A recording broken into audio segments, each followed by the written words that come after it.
तो मैं थोड़ी सी बात शेयर करना चाहूंगा। जब शादी के बाद में हम लोग ऐसे ही घूमने के लिए गए थे साउथ इंडिया में, तो एक दिन ऐसा था कि सुबह सुबह वो उन्होंने बोला कि आपको सुबह निकलना पड़ेगा अगर आपको ये जगह घूमना है। तो पूरा फार्मिंग एरिया था, हर चीज का खेती के बारे में वो दिखा रहे थे। सुबह सुबह की बात है। और मेरा मन तो मतलब प्रभु में लगा ही हुआ था। कभी भी ऐसा कुछ इवेंट्स आप जैसे शादी में काफी बिजी हो गए थे, तो वो जो एक संगति रहती है प्रभु के साथ में वो बने तो रहती, बट फिर भी ऐसा लगता है कि कुछ ना कुछ टाइम हमारा इधर उधर जा रहा है, ऐसा हो रहा है वैसा हो रहा है करके। तो मैं परमेश्वर पिता का धन्यवाद देता हूँ कि जो मैंने वचन पढ़ा था, उस वचन को पढ़े, मतलब उस पढ़े हुए वचन को, उस मनन किए हुए वचन को प्रभु ने प्रैक्टिकली दिखाया, कुछ चीज उसमें सिखाया जब हम घूमने ही जा रहे थे। तो सुबह की बात थी और काफी फ्रेश था उतना टाइम। तो फिर उन्होंने काफी जगह पे हमको घुमाया और एक जगह ऐसा आया जहाँ पे दाख की बारी लगी हुई थी। तो मेरा मन उसमें अटक गया क्योंकि बहुत सारा उसमें अंगूर फला हुआ था। और जब मैं उस दाख की बारी को देखा, तब मैं थोड़ा सा उसी में मनन करने लगा, मेरा मन उसी में था। और कुछ अंगूर को मैंने तोड़ करके चखा भी कि कैसा टेस्ट है करके। और फिर मैंने इनको बोला, अपनी वाइफ को, कि बाइबल में प्रभु यीशु मसीह ने एक जगह बोला है यूहन्ना में कि मेरा पिता किसान है, सच्ची दाखलता मैं हूं और मेरा पिता किसान है करके। तो मैं बोला किसान बोलने से थोड़ा सा अलग हो जाता है, ये वाइन ड्रेसर है, दाखलता का छांटने और काटने वाला। कि जो फलते हैं उसको वो छांटता है और जो नहीं फलते उसको वो काट देता है। और जैसे ही कटिंग होता है तो वो नीचे गिरता है, और चूंकि एक लिविंग चीज से नहीं जुड़े रहने के चलते वो सूखता है, और सूखने के बाद में उसको आग में जलाया जाता है, मतलब उसको वेस्ट किया जाता है। और जो अटैच्ड हैं वही फलते हैं और वही जीवित रहते हैं, क्योंकि वो किसी जीवित चीज से अटैच है। वो जो दाख की बारी में जो दाख का पेड़ है वो जीवित चीज है, तभी वो बढ़ रहा है, तभी वो फलवंत हो रहा है। और जो जीवित चीज से जीवन में जुड़े हुए हैं वही आगे बढ़ते हैं, फलते हैं। अर्थात जो उससे अलग हो जाते हैं वो टूट करके गिर जाते हैं और वो वेस्ट किए जाते हैं। तब जो सीखने वाली बात मैंने पाया, वो प्रभु ने मुझे एक एनकरेजमेंट दिया वहां पे मॉर्निंग में। और वो मेरे लिए बहुत ही रिफ्रेशिंग मॉर्निंग हो गया कि परमेश्वर ने अपने वचन से मुझसे बातचीत किया करके। यीशु मसीह ने कहा कि सच्ची दाखलता मैं हूं और मेरा जो पिता है उसका काम है काटने और छांटने का। और जो मुझ में बने रहते हैं वो एक्चुअल में फलवंत होते हैं। और बाद में उन्होंने बोला कि बी फ्रूटफुल, जिसके बारे में हमने पहले भी देखा है कि परमेश्वर की आशीष है कि जो पौधा, एक किसान के लिए सबसे बड़ी बात ये होती है कि उसका जितना भी पेशेंस रहता है, किसान अपने पेशेंस के नाम से जाना जाता है। और वो मेहनती भी होता है और पेशेंटफुल भी रहता है, सिर्फ फल के लिए। उसको फल चाहिए क्योंकि उसने काम किया है। इवन पौलुस जब तिमुथियुस को चिट्ठी लिख रहे थे तो उन्होंने तीन चीज का एग्जाम्पल लिया था, तीन लोगों, तीन कैटेगरी का, जो मैं भूलता नहीं हूँ। मतलब मेरे दिमाग में बैक इन द माइंड वो चीज चलते रहता है। क्योंकि पौलुस ने तिमुथियुस को ये लिखने के बाद क्या बोला था कि इस पर मनन करना, परमेश्वर तुझे समझ देगा कि तू इसको समझे, और तब तेरे लिए एक मीनिंगफुल चीज निकलेगा। और तीन लोगों के बारे में बताया था, तीन कैटेगरी के बारे में। पहला सोल्जर, दूसरा एक किसान, और तीसरा एक एथलीट। सोल्जर को बोला कि कभी भी सोल्जर एक जो होता है ना, वो सिविलियन परस्यूट में नहीं पड़ता है कि ये घर बनाना है, वहां पे वो करना है, यहाँ पे खाना पीना करना है। मतलब जो भी जो सिविलियंस होते हैं ना, जो सिटी के अंदर में रहते हैं, एक सोल्जर हमेशा सीमा में खड़े रहता है और अपने बहुत सी इच्छाओं को खत्म करते चला जाता है। अगर एक सोल्जर अपनी इच्छाओं को खत्म करता नहीं चले जाएगा तो उसका दिमाग लगेगा सिटी के अंदर, और जैसे ही सोल्जर सिटी के अंदर पहुंचा तो जो सिक्योरिटी के लिए उसको रखा गया है वहां से ब्रीच हो जाएगा, दुश्मन उस एरिया में अटैक करके घुस जाएगा। इसीलिए जो सोल्जर्स रहते हैं उनको सिविलियन परस्यूट में नहीं फंसना रहता। आपको याद होगा कि पतरस ने बोला था, हमें परमेश्वर ने खाने पीने की सेवकाई के लिए नहीं रखा है, हमें वचन प्रचार और प्रार्थना के लिए रखा है। तो वो जो थे उनको पता था कि वो किस पोजीशन में है, और आप सोल्जर को बोलें कि ये बहुत नेकी का काम है, बहुत अच्छा काम है, आप अपने पोजीशन को छोड़ करके सिटी में कुछ काम करने के लिए चले जाओ, तो सोल्जर बोलेगा आप कृपया किसी और को भेज दीजिए, क्योंकि मैं जिस चीज के लिए तैनात हूँ वो चीज अलग है। इसीलिए मैं चाहूंगा कि आप भी इस वचन पर मनन करें, मैं ज्यादा बात नहीं शेयर करूंगा। दूसरा तीमुथियुस दूसरा अध्याय और तीसरा वचन, ये तीन चीज जब पौलुस ने बोला तो मेरा एक यंग क्रिश्चियन होने के चलते मेरा भी ध्यान उस मैच्योर मसीही जो पौलुस हैं उनकी बातों पे अटक गया कि मानो ये मेरे लिए हो। लिखा है दूसरा तीमुथियुस दूसरा अध्याय उसके 3 वचन में, मसीह यीशु के अच्छे योद्धा के समान मेरे साथ दुख उठा। दुख उठा एक सोल्जर का मैं बोलना चाहूंगा कि गहना होता है दुख उठाने का। नंबर 2, जब कोई योद्धा लड़ाई पर जाता है तो इसलिए कि अपने भर्ती करने वालों को प्रसन्न करे, अपने आप को संसार के कामों में नहीं फंसाता है। ये सोल्जर के लिए बोला। अब फिर देखिए क्या लिखा है, अब दूसरा व्यक्ति दूसरा कैटेगरी 5 वचन से स्टार्ट होता है। फिर अखाड़े में लड़ने वाला अगर यदि विधि के अनुसार ना लड़े तो मुकुट प्राप्त नहीं कर सकता। कुछ नियम कानून रहते हैं। अब देखिए इवन आप एक बैंक में पैसा जमा करने के लिए भी जाएंगे ना, एक छोटा सा एग्जांपल है, तो आपको फॉर्म देगा वो। अगर आप उस फॉर्म को नहीं भरेंगे और बोलेंगे ये सब हटाओ और मैं आपको डायरेक्ट पैसा दे रहा हूँ, तुम जमा कर लो ना भाई, यहाँ पे मेरा अकाउंट है, आपको मैं डायरेक्ट पैसा दे रहा हूँ, इतना पैसा आप जमा कर लीजिए, तो बोलेंगे नहीं, आप प्रोसीजर के अकॉर्डिंग आएंगे तो आपका पैसा जमा, या प्रोसीजर के अकॉर्डिंग आएंगे तो आपका पैसा निकलेगा, या जो भी काम है उसका एक प्रोसीजर होता है। हम अपने मन से प्रोटोकॉल बनाएंगे और एसओपी बनाएंगे और सोचेंगे यही वो तरीका है, तो एक्चुअल में जो ऊपर बैठा है वो नेग्लेक्ट कर देगा। और इसीलिए मैं बहुत भय खाता हूं जहां पे प्रभु ने बोला कि अंतिम दिन में बहुत सारे लोग मेरे पास आकर के बोलेंगे मैंने ये किया, मैंने वो किया, मैं बोलूंगा मैं तुमको जानता तक नहीं। क्यों? क्योंकि वो प्रभु के अनुसार में जो बोलते गए उस पे ध्यान नहीं दिया, अपने मन से बहुत चीज करके अपने आप को सेटिस्फाई किया इस पृथ्वी पे, और सोचा कि मैं कुछ कर रहा हूं प्रभु के लिए, चाहे वो गीतों गाना हो, चाहे वचन का प्रचार करना हो, चाहे पैसा देना हो, चाहे किसी भी मीन से हमें एक प्रोसीजर फॉलो। इसी चीज को पौलुस बोल रहे हैं, अगर लड़ने वाला अखाड़े में जो है ना, एथलीट जो है वो विधि के अनुसार नहीं लड़ता, विधि के अनुसार नहीं चलता, तो डेफिनेटली वो फेल हो जाएगा। और इसके बाद नंबर 3 उन्होंने जो बोला, जो किसान परिश्रम करता है फल का अंश पहले उसे मिलना चाहिए। अब देखिए इन 3 कैटेगरी के बाद बोलने पर इसको एक्सप्लेन नहीं किया पौलुस ने ज्यादा, परंतु क्या बोला, जो मैं कहता हूं उस पर ध्यान दे और प्रभु तुझे सब बातों की समझ देगा। मैं जो बोलना चाह रहा हूं ना तीमुथियुस, उसके लिए तू प्रभु से मांग, वो तेरी समझ को खोलेगा, तब तू जाकर के सोल्जर के बारे में समझेगा, तब तू जाकर के एथलीट के बारे में समझेगा, और तब तू जाकर के एक किसान के बारे में समझेगा जो मैं बात करना चाह रहा हूँ। और यही 3 ऐसे पर्सनैलिटीज हैं जिनको पौलुस ने तीमुथियुस के सामने किया, और तीनों के कुछ कुछ गुण को बोला तू एक सुपर पर्सन बन जिसमें एक किसान का भी गुण हो, एक सोल्जर का भी गुण हो, और एक एथलीट का भी गुण। और जब सोल्जर की बात, जब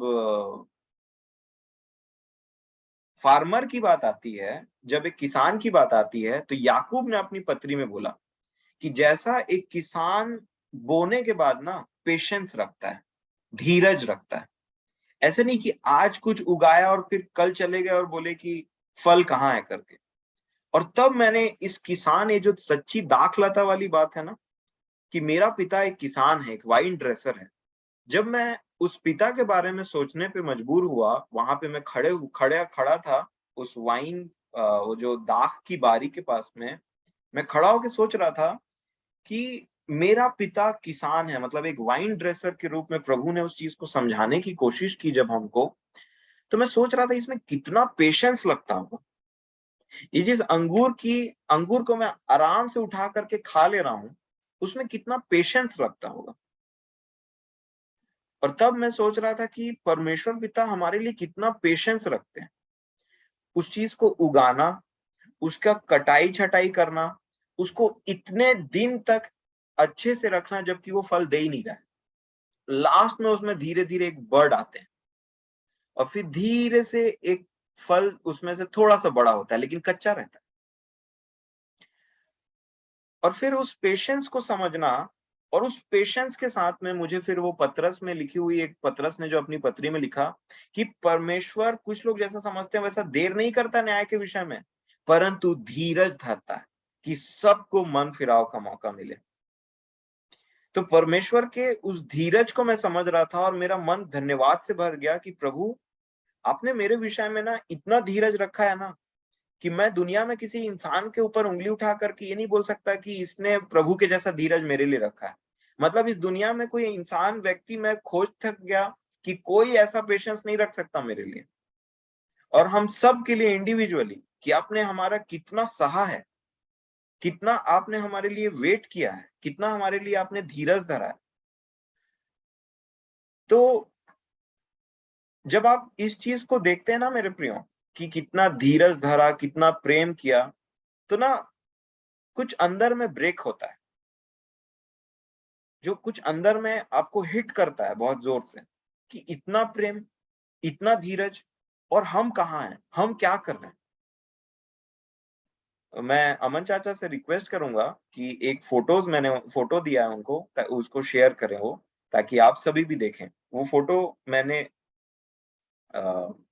हमने लिया था वहां पे, और ये एक फोटो है।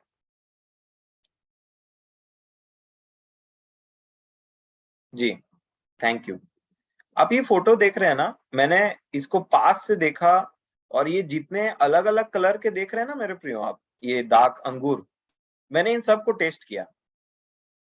हरा वाला को चखा तो एकदम आंवला के जैसे में खट्टा था, एकदम कड़वा। उसके ऊपर ये वाला कलर का था, मरून टाइप का, उसको भी मैंने टेस्ट किया। उसमें थोड़ा सा खट्टा, थोड़ा सा मीठा। और फिर आप देखिए कि बीचों बीच में यहाँ पे एकदम सेंटर में एक काला कलर का है छोटा सा। जब मैंने इसको टेस्ट किया ना तो इसमें बहुत मिठास था। तो मैंने फिर वो अच्छा काला काला वाला को सेलेक्ट किया और फिर अपनी वाइफ को एक बार में खिला दिया। तो उसको इनको बहुत मीठा लगा और वो खुश हुई। अब ये फल को मैं जब देख रहा था तो इसमें 3-4 कैटेगरी है। एक तो एकदम हरा, खाने लायक ही नहीं है, और उसको पेशेंस की जरूरत है, उसको धूप की जरूरत है, उसको खाद की जरूरत है कि वो पके और एक स्टेप ऊपर बढ़े। हमारे अंदर कई ऐसी क्वालिटीज हैं जिसको अभी और पकने की जरूरत है, और निखरने की जरूरत है। तब वो जाकर के वो मरून टाइप का बनेगा थोड़ा सा। फिर और थोड़ा उसको पेशेंस देंगे तो और जाकर के वो बनेगा काला टाइप का जिसमें एकदम मिठास है। नहीं तो ये खट्टा अंगूर को कोई नहीं खाता है, कोई खरीदेगा भी नहीं उसको, सब टेस्ट करते हैं। तो मैं देख रहा था कि मेरे अंदर बहुत सी ऐसी क्वालिटीज है जो अभी हरे वाले जो डोरमेंट स्टेट है ना, वहां पहुंचा है। बहुत खट्टा, बहुत कड़वा। अगर उसको कोई व्यक्ति खा ले तो बोलेगा कि अरे ये क्रिश्चियन लोग ऐसे होते हैं क्या, हमको नहीं चाहिए। और इसीलिए परमेश्वर पेशेंस रखते हुए कि प्रभु इसी बात से उतना टाइम सेटिस्फाइड रहते हैं कि चलो कुछ फला। आपने ध्यान दिया, 30 गुना, 60 गुना, 100 गुना। तो प्रभु 30 गुना में भी है, बस उनका ये है कि फलो तो सही। 30 गुना एक दिन 60 गुना बनेगा, 60 गुना एक दिन 100 गुना बनेगा। वैसे ही ये भी अंगूर मैं सीख रहा था कि इसको थोड़ा समय दिया जाए तो ये भी पकेगा और मीठा हो। और परमेश्वर का जो एंड क्या है पता है, मतलब वो एक अच्छा वाइन ड्रेसर क्या चाहता है कि सारे फल वो काले अंगूर टाइप मीठे, रसीले और अच्छे हों। और इसलिए वो पेशेंस धरते हैं। ऐसे नहीं कह रहे हरा है तो निकाल के फेंक दिए, वो सिर्फ वाइन ड्रेसर ही वो पेशेंस रख सकता है कि ये भी पकेगा, तुम देखना तो सही ये पकेगा। और अंगूर को गुच्छे सहित बहुत कम तोड़ा जाता है, उसको कैंची से काटा जाता है एक्चुअल में। इसी को वाइन ड्रेसर बोलते हैं, ड्रेसिंग। हेयर ड्रेसर जैसे बोलते हैं ना, पूरा बाल नहीं उड़ा देता, ऐसे थोड़ा थोड़ा वो काटता है जहां जहां जरूरत रहता है। वैसे ही इसके थोड़े से उसको लेकर के जितना जरूरत है उसको, अच्छा हुआ है उसको काट के बाकी को वैसे ही रहने देते ताकि उसमें अच्छा हो। नहीं तो उससे क्या होगा, जो पक गए हैं, मेरे को ऐसा लगा जो मैंने सीखा, जो पक गए हैं वो सड़ जाएगा अगर मैं हरा के लिए वेट करने रहूंगा तो इस प्रकार से मैंने देखा कि बहुत सारे ऐसे मेरे जीवन में एस्पेक्ट हैं जो हरे स्टेट में है, जो अभी और पकना बाकी है। तो मैं परमेश्वर पिता का धन्यवाद दे रहा था कि प्रभु अगर आप पेशेंस नहीं रखते ना मेरे लिए, धीरज नहीं रखते, और जिस मतलब अत्यंत धीरज मैं बोलना चाहूंगा, वो नहीं रखते ना, तो आज पता नहीं हमारा जीवन क्या होता। और इसलिए मैंने परमेश्वर के उस प्रेम को देखा, जहाँ पे एक वाइन ड्रेसर के प्रेम को देखा जा सकता है, मतलब उसके धीरज को देखा जा सकता है, जो प्रेम का ही फल है, कि वो कैसे धीरज धरता है ताकि वो मैच्योर बने। और सबसे बड़ी बात क्या है आपको पता है? जो मैच्योर हो गए, जो रसीले हो गए, जो अच्छे हो गए, उसका अंत क्या होता है पता है? वो पैरों तले रौंदे जाते हैं ताकि उसमें से रस निकले। जैसे हमारा प्रभु यीशु मसीह, उसको पैरों तले रौंदा गया, और मतलब मैं बोलना चाहूंगा उनको क्रश किया गया, और उसके जो खून निकला ना, उससे हम शुद्ध हुए। हमारा प्रभु सच्ची दाखलता है, जिसको रौंदा गया और जो रस निकला, जैसे आप जानते हैं ना, पैर से खूंदना पड़ता है इसको, तब जाकर के इसका रस निकलता है। तो कच्चे वाले को नहीं भेजते वहां पे, पके पके वाले को भेजते हैं। और यही होता है एक मसीह जीवन, कि आपके जो अच्छे क्वालिटीज है ना, उनको देख करके कई बार लोग उसको रौंदते हैं, क्रश करते हैं। तो फिर हमको ऐसा लगने लगता है कि हम प्रभु के मार्ग में अच्छे बिहेव करते हैं ना, इसलिए ये अगला हमको दबाता है, ऐसा करता है। आप यकीन मानिए वही वो अच्छे फल हैं जो परमेश्वर एक्चुअल में चाहता है कि वो रौंदे जाएं। और इसलिए हम इस युग के, इस जगत के नहीं हैं। तो प्रभु हमारी सहायता करे, जितनी बातों को हमने सीखा, मेरा विश्वास है कि प्रभु ने, परमेश्वर पिता ने आपसे बोला और बातचीत किया होगा, और आपको एनकरेज किया होगा कि जितने हरे फल हैं वो पकेंगे, क्योंकि परमेश्वर ने धीरज धरा है। हम परमेश्वर पिता का धन्यवाद देते हैं, ऐसे धीरजवंत प्रभु हैं हमारे, जो हमारे सोच से कहीं परे हैं। सो आइए हम प्रार्थना करें। प्रेमी परमेश्वर पिताजी, आप जो धीरजवंत हैं, आप जो प्रेम से भरपूर हैं, आप ऐसे परमेश्वर हैं जो हमारे कर्मों के अनुसार हमसे व्यवहार नहीं करते। आपने हमारे विषय में बहुत धीरज धरा है पिताजी। सिर्फ एक ही कारण है कि आप हमसे प्रेम करते हैं, और आप नहीं चाहते कि हम किसी भी रीति से नाश हों, या किसी भी रीति से उस अनंत जीवन से हट जाएं, या उस अनंत जीवन से वंचित रहें। हम आपके नाम को धन्य कहते और सराहते हैं, आपके उस अद्भुत प्रेम के लिए जो आपने हम जैसे मनुष्यों से किया। और इसलिए हम आपको जब देखते हैं, तो हम में से हर एक व्यक्ति, मेरा विश्वास है कि ये सोचता है कि ऐसा क्या था जो आपने हमसे प्रेम किया।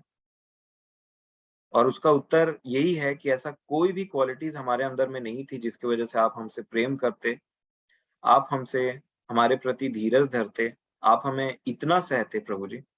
और इसलिए आपके उस अपार करुणा के लिए, जितनों ने पहले चखा, उन्होंने यही गवाही दी कि जीवन से भी उत्तम है तेरी करुणा, तेरी दया। और हम भी आज यही बोलते हैं कि सचमुच में जीवन से भी उत्तम आपकी करुणा है पिताजी, जो आपने हम जैसे लोगों से दिखाया है। प्रभु, हमारा मन खेदित है बहुत सारे क्षेत्रों में, कि यहाँ जैसा जीवन जीना चाहिए वैसा हम नहीं जी पाते। हमें से बहुत सारे लोगों के जीवन में ऐसे कच्चे फल आज भी हैं जिनका पकना बाकी है। हम पर दया कीजिए। हम आपके प्रेम को देख करके हमारा हृदय टूटे, आपके उस धीरज को देख करके, कि हम आपकी ओर फिरें, और पूरे मन से आपसे लिपटे रहें कि आपके जैसा परमेश्वर प्रेम करने वाला और कहीं नहीं है, और हम आपके प्रति विश्वास योग्य रहें। हम पर दया कीजिए, हम पर अपने मुख का प्रकाश और अच्छे से चमकाएँ पिताजी। हमारे जीवन के अंधेरों भागों में आप दया कीजिए और उजियाला हो। ये हम सब की विनती है आपसे। हे स्वामी, हमें ऐसा फल लाएँ जिसको देख कर के आप खुश हों, आपका मन प्रसन्न हो। क्योंकि सारी रचना, सारी सृष्टि केवल इसलिए की गई है ताकि आप उससे प्रसन्न हों। हर बातों में आप ही परमेश्वर हैं, आप ही ऊँचे पर विराजमान हैं। इसलिए हम अपने पूरे घराने समेत, इस सारे परिवार, सारे लोगों समेत आपके चरणों में आकर के आपको धन्यवाद देते हैं और आपसे विनती करते हैं, क्षमा माँगते हुए कि आप हमें बढ़ाएँ, हम पर दया करें, हमें फ्रूटफुल करें खुदावंद बाप, ताकि हम आपसे आशीष पाएँ। सारा आदर महिमा आपको देते हुए अपने जीवन को आपके हाथों में सौंपते हुए विनती प्रभु यीशु मसीह के नाम से माँगते हैं। आमीन।